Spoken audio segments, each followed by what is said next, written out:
Todo mundo ficou a semana passada inteira perdendo tempo acompanhando aquela palhaçada daquele julgamento da chapa Dilma Temer.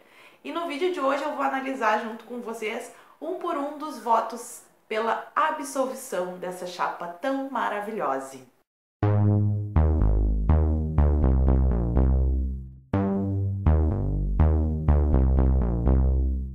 Antes de começar o vídeo, eu quero lembrar para vocês que quem quiser comprar o livro que eu tenho aqui no cenário, é só entrar no link que eu deixo na caixa de informações e comprando através desse link vocês estão ajudando o meu canal. Então foi lá, armado o circo, aquela palhaçada toda, teve tribunal, a imprensa, passou na televisão, todo mundo assistindo aquela encenação, porque foi uma encenação aquilo que aconteceu no Tribunal Superior Eleitoral, para votar se iam ou não caçar a chapa Dilma Temer. E teve gente que ficou surpresa com o resultado. Eu confesso para vocês que eu já sabia que isso daí ia acontecer, que eles seriam absolvidos, porque afinal de contas o TSE é indicado por quem? Pelo Executivo. Então fica um pouco óbvio, né? Mas vamos analisar aqui os 4 ministros maravilhosos que votaram pela absolvição da chapa e os motivos, que os motivos são a melhor parte mesmo, que levaram eles a votar dessa maneira.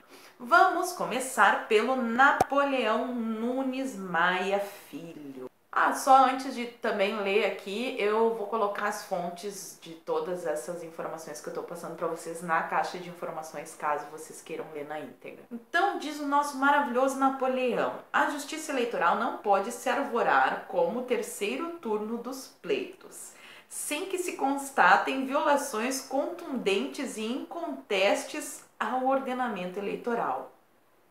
Então, segundo Napoleão, não teve nenhuma evidência de violação. Ao contrário, em casos como esse, a Justiça Eleitoral deve manter postura de moderação, de prudência, sob risco de aniquilar a vontade soberana do povo.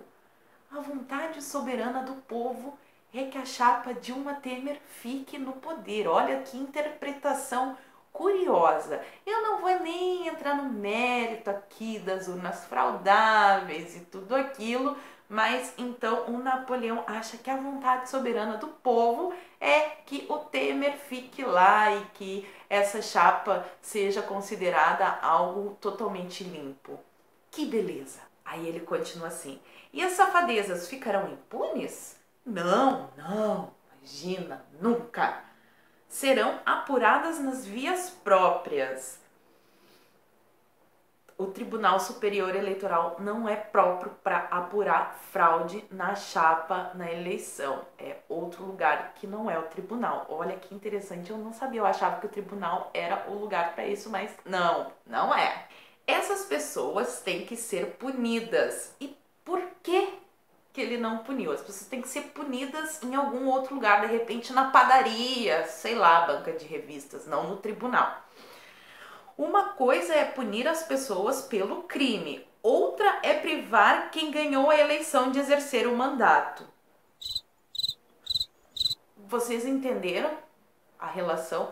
Uma coisa é punir pelo crime, outra coisa é privar alguém de exercer o mandato. Não importa se ele cometeu um crime. Tá, vamos adiante. Vamos só lembrar uma coisinha aí sobre esse ministro. Ele foi citado na delação da JBS. Olha só que coincidência. Ele votou pela absolvição do Temer e ele também foi citado na delação da JBS. Que legal, né? O juiz que foi citado na delação da JBS que vai decidir se o Temer cometeu alguma infração, a chapa Dilma Temer cometeu ou não alguma infração. Esse nosso país é sensacional, realmente. O diálogo que tem lá é assim, né? O Thomas II Assis: olha, a decisão contra o Zé Carlos estava pronta segunda-feira. Eu consegui reverter. Pedi para o ministro Napoleão interferir. Ele interferiu e vai me dizer alguma coisa nos próximos dias. Aí o Assis responde: peraí, custou quanto? Então, o ministro Napoleão vai interferir, o outro perguntou quanto custou. Mas não quer dizer corrupção. Não, tolinho.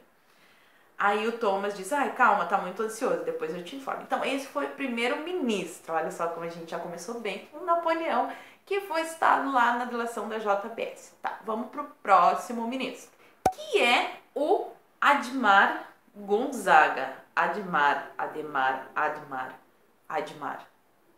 Gonzaga. Num dos artigos que eu usei para fazer esse vídeo tá escrito assim, nomeado por Temer. Vamos de novo. Ele foi nomeado por quem? Pelo Temer. Olha só que sensacional. Ministro do TSE protestou no início em razão de constrangimento, se sentiu constrangido pelo Ministério Público que queria impedi-lo de votar por ter advogado para a campanha de Dilma em 2010. Só porque ele foi o advogado, ele não vai poder depois ser o juiz. Não, né? Não tem nada a ver, gente. Uma pessoa super idônea, que foi indicado pelo Temer e que advogou pro pessoalzinho lá, Dilma, Temer, que é tudo farinha do mesmo saco, em 2010. Esse foi o outro juiz. Olha que julgamento imparcial. Que maravilha, né? Aí esse ministro, ele disse assim, em seu voto, Gonzaga considerou gravíssimos os fatos apurados sobre a campanha, mas acrescentou que isso não pode ser transposto para o processo por contrariar a chamada regra da congruência. Os fatos gravíssimos não podem entrar no processo pela regra da congruência, ou seja, da coerência. Essa declaração é que é totalmente incongruente, né? Vamos combinar. Ele também diz assim, não há nos depoimentos colhidos prova robusta, segura ou inconteste, ou mesmo indícios harmônicos e concordantes no sentido de que recursos desviados da Petrobras compuseram doações oficiais das empresas na campanha eleitoral dos representados. Só tem um oceano de provas, como disse lá o relator. É tanta prova que chega a ser ridículo. Prova tem, é eles que não quiseram ver, não quiseram levar em consideração, mas que tem prova tem, e muitas. Vamos lá, mais um ministro maravilhoso aqui, o Tarcísio Vieira de Carvalho Neto. Ele foi indicado para o Tribunal Superior Eleitoral por, adivinha quem?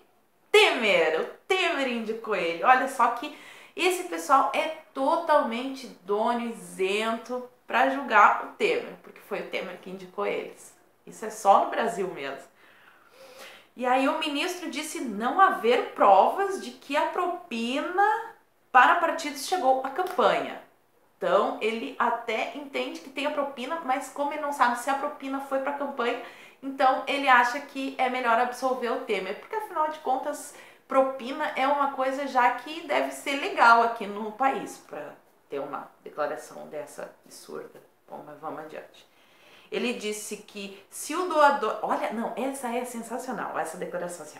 Se o doador obteve recursos de formas ilícitas, essa ilicitude não se projeta sobre os donatários, até porque as empreiteiras doaram para campanhas de diversos partidos.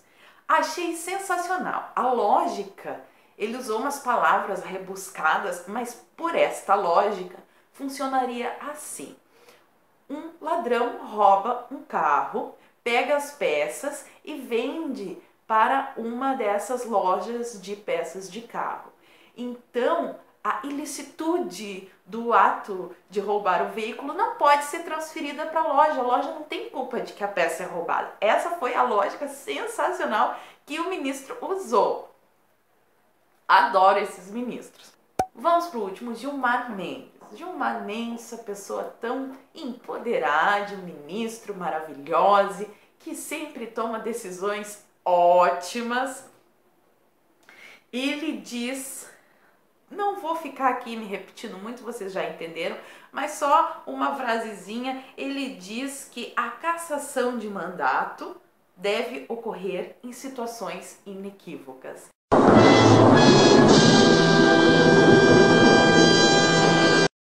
E ele ainda não tem certeza de que houve fraude nessas eleições. Depois de todo esse oceano de provas de propina, de esquema de corrupção na Petrobras, de urnas eletrônicas fraudáveis, de eleições com apurações secretas, tudo isso não tem a menor importância. E o pior de tudo é que ainda tem gente que acha que as instituições brasileiras estão funcionando.